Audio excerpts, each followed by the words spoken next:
if they want to talk about Twitch streamers or clips out of context, well, there was another guy who was clipped out of context quite a bit, and he was able to tap into the populist rage.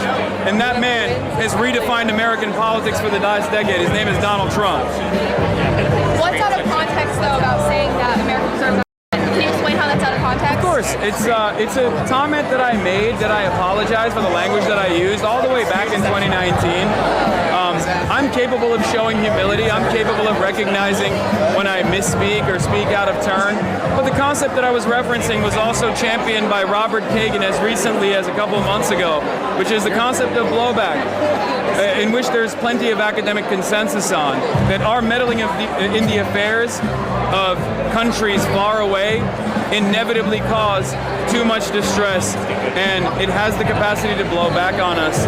And I find 9/11 to be, of course, a horrible tragedy. I've spoken about it extensively, and yet, even to this day, almost a decade after I apologized for the language that I used, people still try to cynically foment Islamophobia by weaponizing 9/11.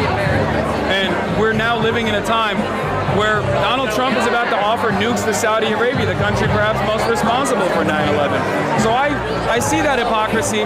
I understand how the game is played, but I think it's important to stick to the issues. And I know that Americans are far smarter than this game.